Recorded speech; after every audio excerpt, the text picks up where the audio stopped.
Hi, my name is Jonathan, real estate agent in Michigan, and welcome to my channel. This is probably going to be, this is definitely going to be, sorry, my introduction. I'm Jonathan Maris. Um, Come from a big family of six that comes from Mexico. You know, two parents, two older siblings, and a younger sister. Also have a little dog, chaotic home, but a chaotic home's a fun home, and you can never you never live the same day twice. Let's just say that. I love to weightlift. Definitely something that I picked up since I quit soccer because I bulked up and I found different interests other than that. Still tune in from time to time, but it's definitely weightlifting more. Not really too organized, but it's just some like 12 tips. Just something to keep in mind when you're buying a home. The first one, commission. Commission before 2024 used to look like you and an agent go into contract. After or go into contract, then you find a home. After that transaction is completed, the homeowner pays for all the commission, and then it'd be split between two real estate agents. The commission would look between 5 to 8% on a national average, but as of 2024, NAR made a new law where you can expect 2 to 3% commission, but you go into contract with an agent before um, anything is really, or sorry, you go into contract with an agent, you pay your agent's part, 2 to 3% typically, and then the lister does the same thing for his agent. And then I want to go over. I mean, that's how simple it is. Really, it's just a split to split the responsibility of the commission. Makes it a little bit more fair on the on the seller. Might seem a little unfair to the buyer, but I can't say much more than that. And I'm gonna go over the four types of sales next. I know it's kind of a rushed video, but I'm trying to watch my time here because I have a habit of absolutely going off topic and spacing out. So the first thing, first type of sale, foreclosure sale. This is an auction type of sale, cash only. For sale by owner, more room to negotiate. You're not talking to another agent, and it's more of a direct type of more. Yeah, it's definitely a more direct type of ordeal. Pretty fluid, standard. Buyer has an agent. In this case, me. Seller has an agent. Um, it's a standard. Typically, and it's just the average sale. As far as you know, the commission split between two people, but this time,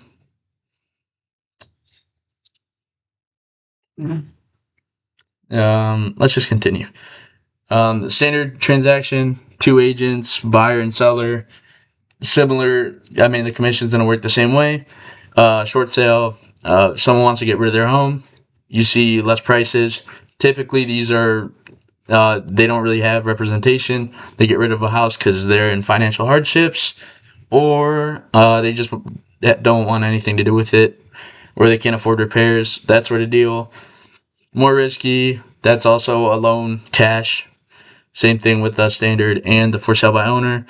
The only one you have to have cash only for is a foreclosure type of sale. The next thing we probably tell you about is, or ask you, sorry, is who you are as a person. We need to know general details such as hobbies, so we can find things to fit your lot size, how many people you're planning to have over, if you want a family.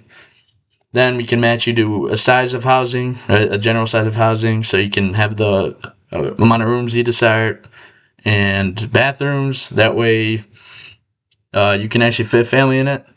We can also talk about square footage and all that. Um, but that's usually how we match make homes to the buyer.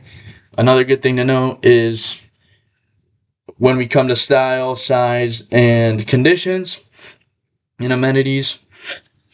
Another great tip I've got when I went through these consults is imagine you have four buckets, right? You have price, location, size, and amenities, and style as well.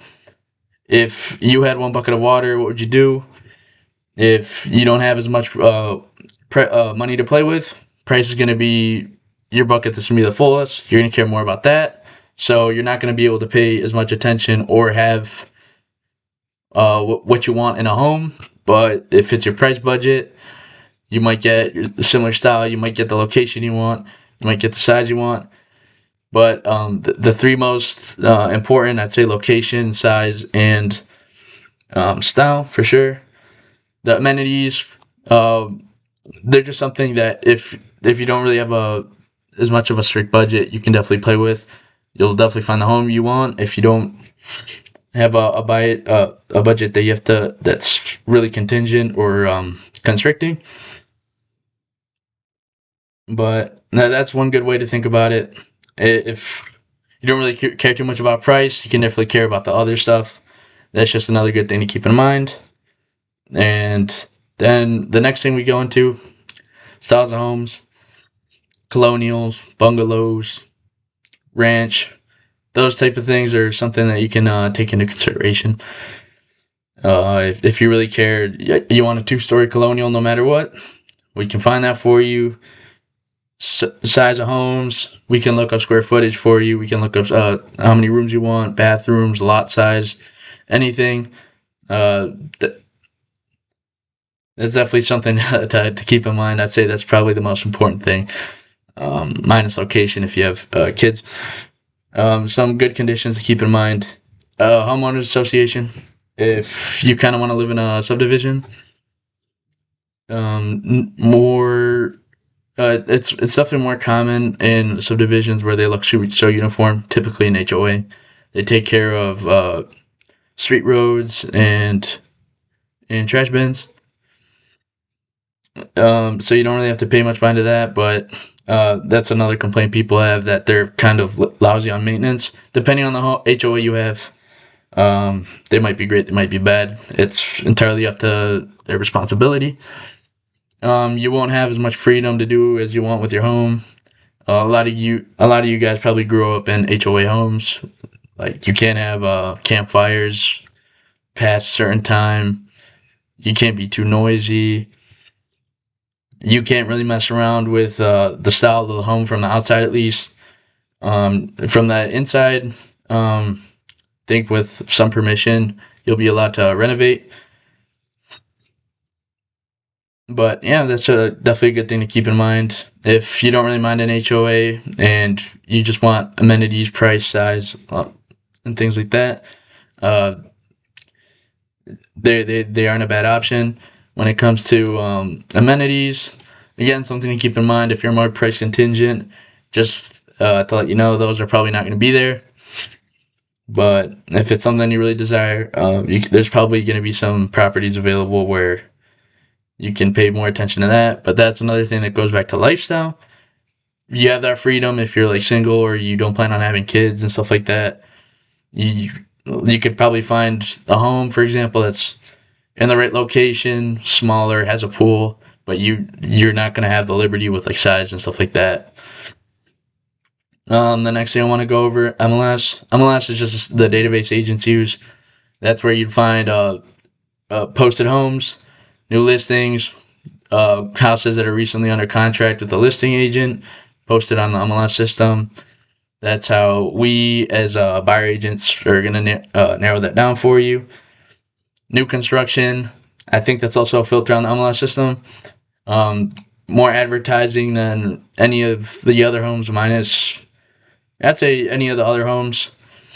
The other homes, you might find signs advertising that an agent's holding like an open house or something. Or you might see social media posts and stuff like that. But when it comes to new constructions, there's going to be signs, especially if they're constructing subdivisions. They're going to post signs, there's going to be ads. It's going to be a lot more apparent on the roads as well. That's another great thing to keep in mind. Another great thing to know, you find an ideal house. A great thing to have in mind are compromises if you're with a couple. When we go back to the bucket scenario, you find a house that's an ideal location, price, size, and style, but it doesn't have a pool. If one person doesn't really want a pool, and the other one does, but if it's every other checkpoint or check mark in your list, that is that really going to be something that's going to turn you away from the house? One person's going to really love it, the other one's going to love it, minus not having a pool, right? But if it hits every check mark on the list, it fits your price, it fits your location, it hits your style, fit size. I think I said that twice. Sorry. You're not really gonna fight about amenities too much. Another great thing to know: houses in the 70s. It's gonna be on a disclosure form, probably in a buyer's disclosure statement. Houses older than the 70s or mid 70s, there was a law passed to stop the use of asbestos and lead-based paint. That's when we found out it was when we were aware of the dangers of asbestos and lead-based paint. Typically in these homes, lead-based paint is encased or painted over with acrylic paint to contain it. And asbestos, as long as it's not exposed, is not too much of a danger. But again, that's another thing you have to be worried for when you're buying a home from that time period and before. As far as that goes, that's all I really need to tell you. First video, pretty disorganized, sorry. It's just me and my piece of paper, but that's just some things I feel like you should know as a buyer in today's market. Definitely some tips and pointers about things that are helpful to know. Sorry, I repeated myself in two different wordings. But if you enjoyed this video, I know it's pretty disorganized, but it is my first. Keep in mind,